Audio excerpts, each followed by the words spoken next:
Vous avez été opéré d'une hystérectomie et vous voulez reprendre l'activité physique en étant guidé et encadré? Soyez les bienvenus dans ma série consacrée à la convalescence post-opératoire de l'hystérectomie. Aujourd'hui, nous parlons de la reprise de l'activité en semaine 4. Si vous avez raté les vidéos précédentes, je vous invite à aller voir ma playlist qui est dédiée ici. Pour cette 4e semaine post-opératoire, en fonction du type d'intervention que vous avez eu, vous allez pouvoir reprendre l'activité soit sans restriction, mais toujours progressivement, soit avec quelques restrictions, ou peut-être pas du tout, si vous avez eu une laparotomie ou s'il y a eu des complications post-opératoires. N'oubliez pas que ce sera toujours le chirurgien qui vous donnera le feu vert pour la reprise de l'activité. J'ai pensé cette séance d'aujourd'hui dans le cas où, comme moi, vous pouvez tout reprendre sans restriction. Et pour celles qui ne le peuvent pas encore, soit qu'elles n'ont pas eu l'accord du chirurgien, soit que c'est encore douloureux, refaites les séances des semaines précédentes jusqu'à ce que votre chirurgien vous autorise à faire plus. Rappelez-vous une chose importante, ce n'est pas une course à la performance. C'est juste un retour à votre corps et à vos sensations. Donc, chacune va à son rythme. En ce qui me concerne, puisque je n'avais pas de restriction, j'ai décidé de faire plus de renforcement et d'inclure un peu de rebond et d'impact dans ma séance pour préparer la reprise de mes activités. Si vous me suivez déjà, vous savez que je pratique le sabre japonais et le taiko, le tambour japonais. Ce sont deux disciplines qui demandent un centre solide, des hanches fortes et mobiles, de l'énergie et une certaine capacité à encaisser les impacts, comme les sauts, les appuis courts et les changements brusques de direction. D'ailleurs, si vous connaissez l'une ou l'autre de ces disciplines, dites-le moi en commentaire. Je suis vraiment curieux de savoir si j'ai des pratiquantes dans mon audience. Pour ma part, j'ai dû ralentir ces activités depuis qu'on m'a découvert un kyste de 6 cm sur un ovaire et qu'on s'est rendu compte que les fibromes utérins s'étaient aggravés. Avec des impacts ou des mouvements trop brusques, le kyste pouvait se rompre ou provoquer une torsion d'ovaire. Deux conséquences que j'étais pas spécialement pressée de voir se produire, je vous l'avoue. Je me suis donc mise au repos plusieurs mois avant l'intervention et maintenant je dois reprendre progressivement, reconstruire ma musculature et préparer convenablement mon périnée pour éviter les incontinences d'effort. Vous n'êtes absolument pas obligé de faire des sauts comme moi. En revanche, si votre objectif c'est de reprendre la course à pied par exemple, ce type de travail peut être intéressant à condition que votre périnée soit prêt. Et comme on sait que le périnée est prêt, le repère est assez simple. Il doit y avoir aucune fuite urinaire. Si en sautant, vous sentez que votre périnée ne supporte pas encore cette charge, c'est pas grave. On attend un peu, entre-temps on renforce et on réessayera plus tard. Mais souvenez-vous que pour un travail d'impact, pour un travail de saut comme ça, l'objectif c'est 0 fuite urinaire. Vous êtes prête? C'est parti. On commence dans cette position de chevalier servant. Donc j'ai ma jambe droite devant, ma jambe gauche à l'arrière ici, je me redresse et je pousse mon bassin vers l'avant pour venir fléchir un petit peu cette jambe-ci et tendre un petit peu la hanche ici. Et on est parti pour une dizaine de fois. 2, 3, 4, 5, 6, 7, 8, 9 et 10. Et on change de côté. 1, 2, 3, 4, 5, 6, 7, 8, 9 et 10. Je change un petit peu ma position pour que vous puissiez voir un peu ce que je fais. Je suis apparemment dans la même position ici, chevalier servant, mais je vais écarter ma jambe sur le côté à 45 degrés. Et ma jambe ici à l'arrière, elle reste bien dans l'axe, en fait ici. Et je vais venir partir sur le côté et revenir. On en fait une dizaine de fois aussi. Et vous devez sentir que ça tire un petit peu à l'intérieur des cuisses ici, surtout ici, pour travailler ce qu'on appelle les adducteurs.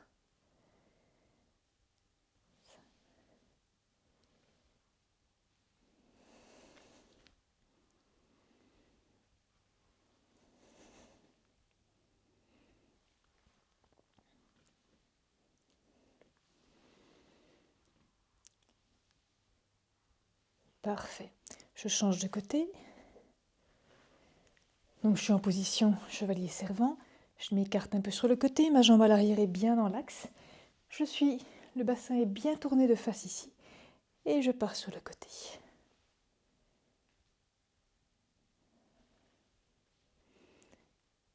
3, 4, 5,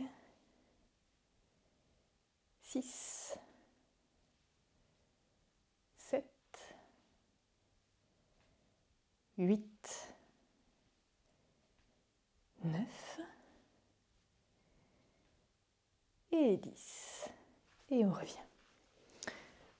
Je repars dans cette position-ci. Et puis, vous allez prendre appui sur vos orteils ici, sur vos mains, et on va soulever les fesses, essayer d'aller chercher loin, loin, loin. Vous pouvez plier un petit peu les genoux si vous voulez.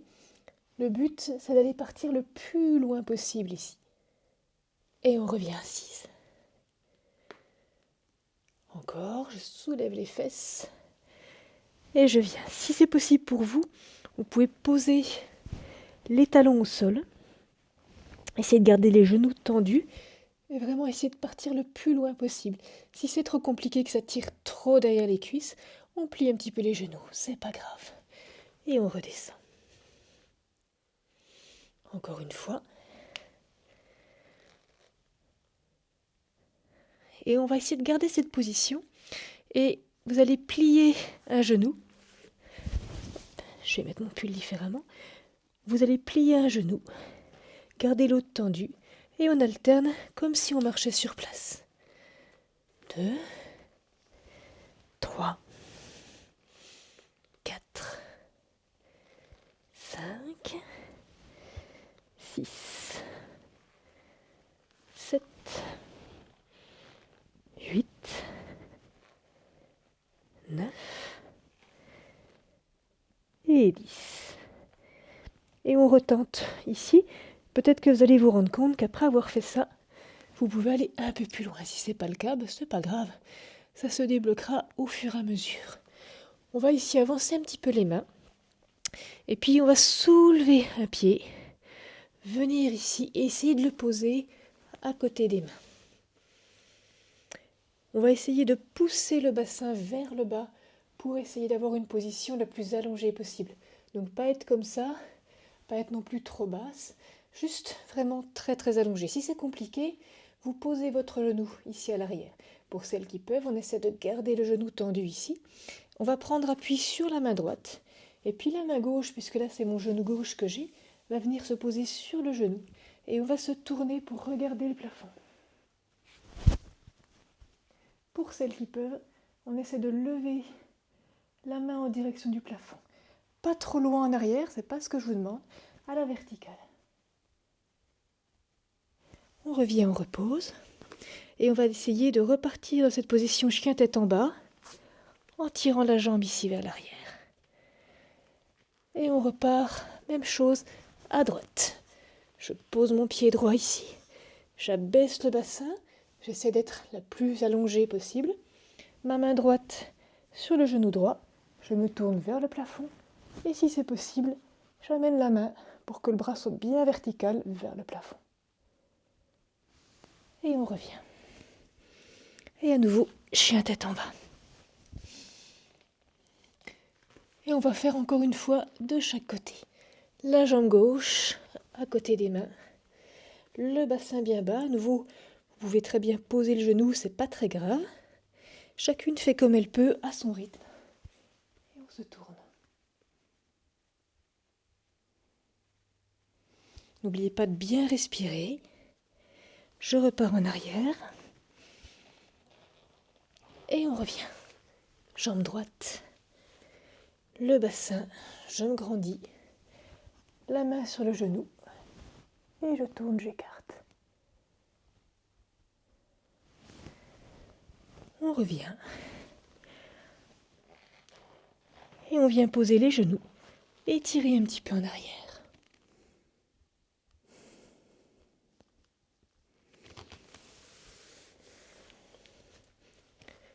Pour la position suivante, on va se mettre qu'on appelle, on appelle cette position le deep squat. Donc c'est vraiment assis sur vos pieds à plat, donc sur vos talons. Je ne suis pas assise sur mes pointes de pied, je ne suis pas accroupie. Je suis vraiment en squat profond. Si c'est compliqué pour vous parce que vos talons ne se posent pas, c'est pas très grave. On prend une petite serviette dans un premier temps ou n'importe quel autre support, hein. Ça peut être un bouquin, ça peut être ce que vous voulez. Vous le mettez sous vos talons et vous devriez avoir plus de facilité à vous tenir dans cette position pour l'instant. Moi, je peux m'en passer, donc je m'en passe, mais si vous en avez besoin, vous n'hésitez pas. Et dans cette position, je vais me mettre de face pour que vous puissiez voir ce que je vais faire. Je vais mettre mes coudes à l'intérieur de mes genoux ici et je vais écarter mes genoux et revenir. 2, 3, on essaie de ne pas décoller ses pieds, hein, bien sûr, on ne part pas sur le côté comme ça. Mes pieds restent bien à plat au sol. 4, 5, 6, 7, 8, 9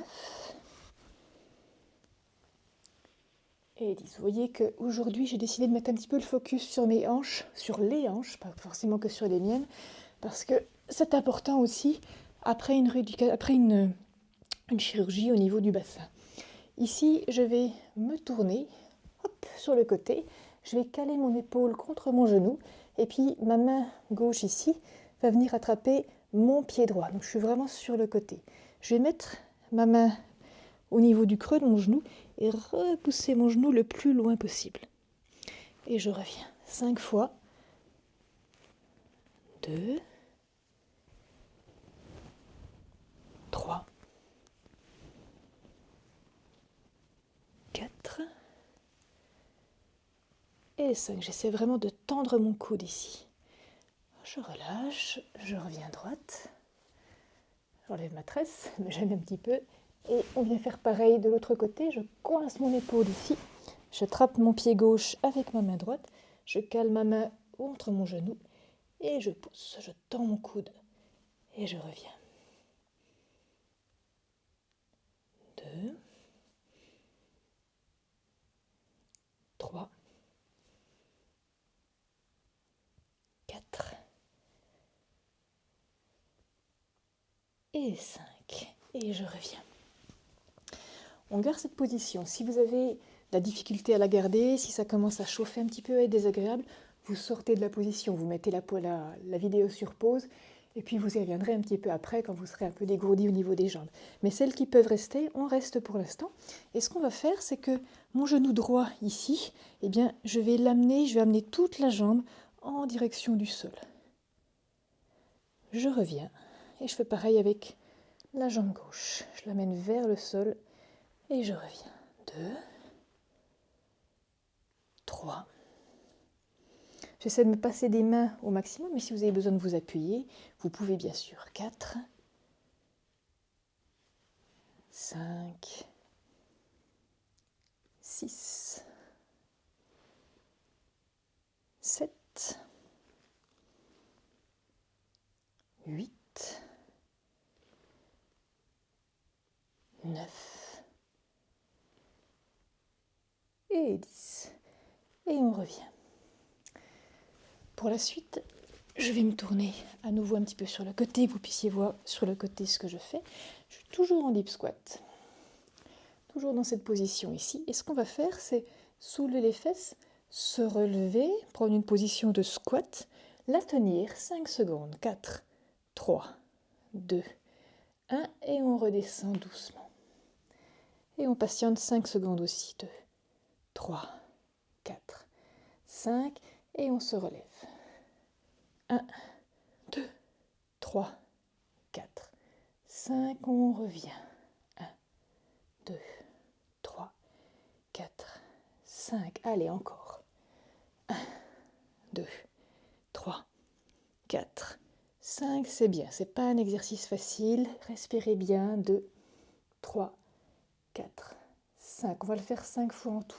On remonte une quatrième. 1, 2, 3, 4, 5. Vous redescendez. 1, 2, 3, 4, 5. Et un dernier, c'est parfait. 1, 2, 3, 4, 5. Et on redescend. 1, 2, 3, 4 et 5. Hop, on vient juste s'asseoir. Et on dégourdit un petit peu les jambes. On les tourne, on les bat un petit peu.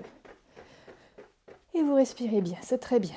Ce n'est pas un exercice qui est très facile, donc si vous l'avez réussi, si vous avez réussi à le faire sans souci, c'est très très bien. Pour l'exercice suivant, on a besoin, vous voyez, d'une chaise. Et ce qu'on va faire, c'est que je vais venir mettre ma jambe ici, sur la chaise, au niveau du genou, donc pas au niveau du pied, du tibia. On va vraiment choisir la simplicité aujourd'hui et faire le genou. Ce qu'on va faire ici s'appelle une planche de Copenhague. Vous connaissez la planche latérale, on a déjà fait ensemble. Et ici, c'est une planche où je vais prendre appui sur la jambe du dessus et soulever la jambe du dessous. Et être en appui ici sur mon genou et sur mon avant-bras. Donc positionnez-vous bien, essayez d'avoir vraiment le corps très très aligné ici. En appui sur votre avant-bras, la main ici. On se soulève, on a déjà le pied qui reste au sol et on va soulever le pied, tenir 5 secondes. 1, 2, 3, 4, 5 et on repose. Et on est reparti. Hop, on soulève 1, 2, 3, 4, 5. On relâche, c'est très bien. On va en faire 5. Je sais qu'il est compliqué aussi, celui-ci. Un très bon exercice pour vos adducteurs. 1, 2, 3, 4, 5. On relâche.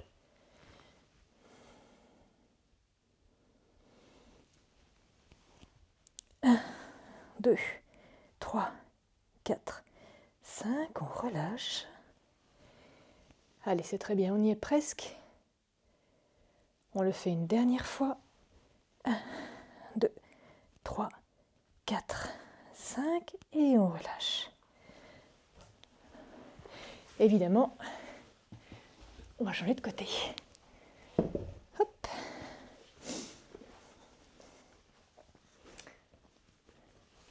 Donc, je positionne mon genou, ma jambe ici est en dessous, mais mon avant-bras, je suis bien droite. Je soulève et on est parti. 1, 2, 3, 4, 5 et on repose. 1, 2, 3, 4, 5. Respirez bien. 1, 2, 3, 4, 5. C'est très bien. Un quatrième. 1, 2, 3, 4, 5. Allez, on est au bout. Un dernier, un petit peu de courage. 1, 2, 3, 4, 5. Et c'est parfait. Et on relâche. Vous avez le droit de vous reposer un petit peu et de bien souffler. Pour l'exercice suivant, on est cette fois debout et on va écarter un petit peu les jambes, à peu près comme ceci, donc plus large que le bassin. Et ce qu'on va faire, c'est garder une jambe tendue, en l'occurrence la jambe gauche ici, et partir en fléchissant la jambe droite. Je vais mettre juste un petit peu de profil pour que vous puissiez voir quelque chose, de l'autre côté d'ailleurs, c'est que au moment où je plie ici, je plie pas mon genou vers l'avant, en fait je plie et j'amène mes fesses vers l'arrière, un peu comme un squat, mais décalé sur le côté. Ça s'appelle un squat cosaque. Donc je pars sur le côté ici, je fais mon squat, ça va tirer un peu dans les adducteurs, c'est aussi un travail d'adducteur, je reviens et je pars de l'autre côté. 2, 3, 4, 5, 6, 7. Vous voyez que mon genou ne dépasse jamais le pied. je ne suis pas comme ça. Et je reviens. 8, 9, 10, et on va en refaire 10 pour que ça fasse 10 à gauche et 10 à droite. 1, 2, 3, 4, 5, 6, 7, 8, 9 et 10. Et on revient. Pour le suivant, on l'avait déjà fait à la semaine 3. Il s'agit du Romanian deadlift sur une seule jambe. La fois dernière, on l'avait fait avec un élastique, si vous vous souvenez bien. Cette fois-ci, je vais prendre une petite charge. Ici, j'ai 4 kg, c'est pas grand-chose, mais c'est déjà très très bien pour démarrer. Donc la charge va dans la main qui est opposée à la jambe qui va rester au sol. Donc là, en l'occurrence, c'est ma jambe droite qui va rester au sol, ma jambe gauche qui va partir en arrière, mon genou qui va fléchir ici un petit peu, et j'amène devant. Et je reviens. Si vous préférez tenir votre charge à 2 mains, c'est tout à fait possible aussi. Vous pouvez très bien partir comme ceci. Si vous n'avez pas de charge, entendons-nous, c'est pas grave du tout. On est parti. Donc un bon appui sur votre pied ici, et puis on part. Pas la peine d'aller très très bas, c'est pas forcément ce que je vous demande, et on revient. Ce que je demande, c'est d'avoir un bon alignement entre votre jambe et le reste du corps. Donc je veux pas que vous fassiez comme ça. Ce qui m'intéresse, c'est d'avoir cet alignement ici. Et on revient. 2,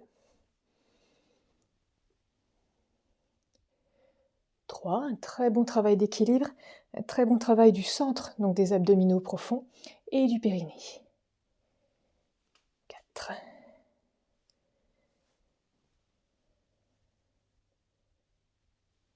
5, même moi, vous voyez, j'arrive à perdre l'équilibre parfois. 6,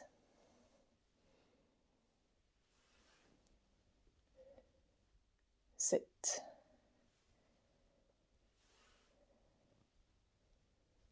8,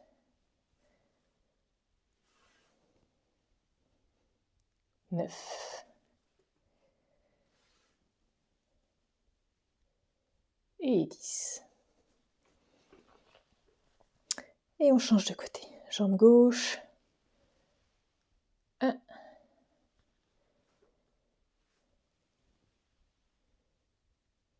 2,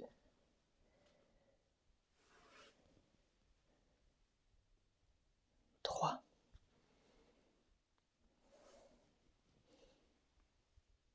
4,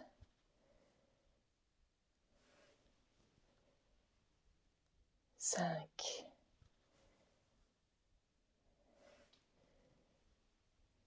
6,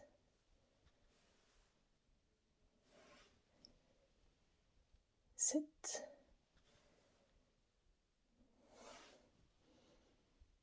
8,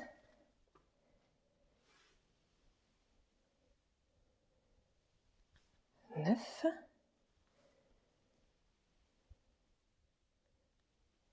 et 10. Et comme juste après, on va travailler les impacts, les sauts, il faut qu'on travaille un tout petit peu nos mollets.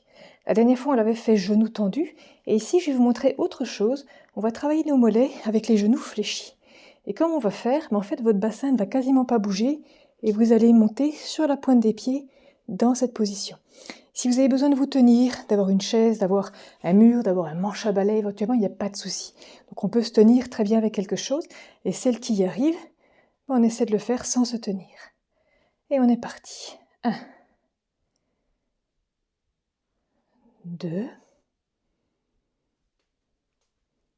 3. J'essaie vraiment de ne pas monter mon bassin. Vous voyez que mon bassin essaie de rester quasiment où il est.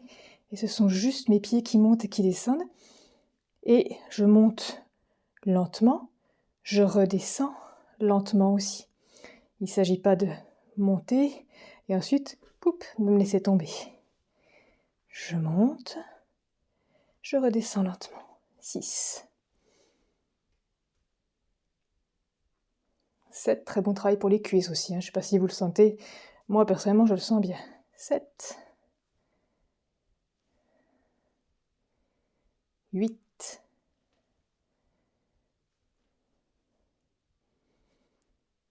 9. Et 10.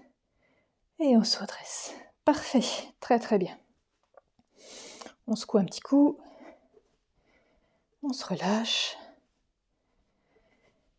Et comme je vous l'ai promis, pour celles qui le veulent, pour celles qui ont un objectif éventuellement de course à pied à reprendre, d'un sport à impact, que ce soit, peu importe, soit du foot, que ce soit un sport collectif, effectivement, que ce soit autre chose, où vous avez des sauts, des réceptions de sauts, des impacts, des changements brusques de direction éventuellement, ben là je vous propose justement un petit retour au rebond et puis progressivement aux impacts. On y va toujours très progressivement parce que le périnée a besoin de temps éventuellement pour s'adapter. Donc ce qu'on va faire, c'est dans cette position-ci,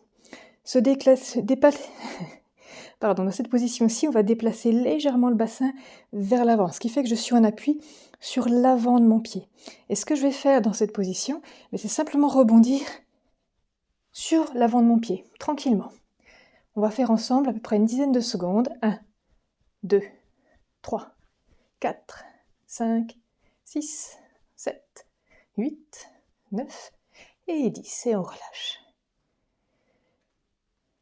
Donc à nouveau, ça travaille les mollets. On le sent. On sent qu'il y a un petit travail à ce niveau-là. Pareil, je me repositionne dans cette position. Je me repositionne en avant ici et je réentame les rebonds. 1, 2, 3, 4, 5, 6, 7, 8, 9 et 10. Et on relâche. On va le faire encore une fois. Hop, un petit peu vers l'avant. Et on y va. 1, 2, 3, 4, 5, 6, 7, 8, 9 et 10. Parfait. On relâche bien, on décontracte. Donc ça, c'est une première étape. C'est juste histoire de travailler le début du rebond, donc vraiment un travail d'élasticité au niveau de nos tissus des membres inférieurs. Au niveau des muscles, au niveau des tendons. En principe, ils sont faits pour ça, pour nous aider à rebondir. Maintenant, on va commencer à absorber de l'impact. Comment on va faire ça? Vous allez monter sur la pointe de pied. Et tout à l'heure, je vous ai dit que quand on voulait renforcer les mollets, on redescendait lentement. Et bien ici, à l'inverse, on va se laisser tomber sur les talons. Et on revient. Je vous conseille de faire ça sur un tapis assez épais éventuellement, une petite serviette éventuellement, de ne pas faire ça sur du carrelage ou du plancher. Dans un premier temps, vous allez vous faire mal, d'accord? Et vous avez remarqué que j'absorbe l'impact en fléchissant mes genoux. Donc, on monte et on se laisse aller. Et on va faire ça 10 fois. 2, 3, 4, 5, 6, 7, 8, 9 et 10. Et on relâche. Donc un début d'impact, sans que ce soit pour autant une réception de saut. La réception de saut, c'est maintenant qu'on va la faire. Et on va la faire très simplement. On va sauter sur place et atterrir en absorbant un petit peu l'impact. Donc juste comme ça, tout bêtement. Et on est parti pour une dizaine. On saute, on atterrit. 1, 2, 3,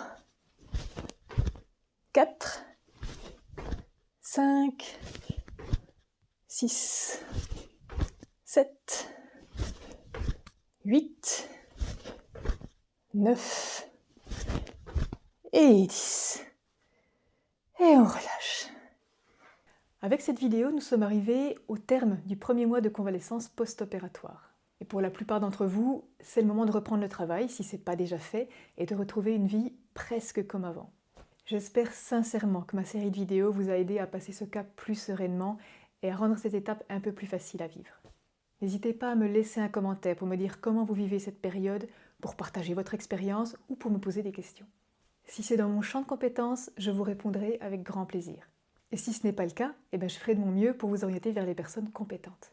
Et rappelez-vous la chose la plus importante, une convalescence, ce n'est pas une course. Allez à votre rythme, progressivement. Ne vous faites pas mal. L'important, c'est de vous sentir bien, en accord avec votre corps et vos sensations. Comme d'habitude, likez, abonnez-vous, partagez, mais surtout, prenez soin de vous. Et je vous dis à très bientôt dans une prochaine vidéo.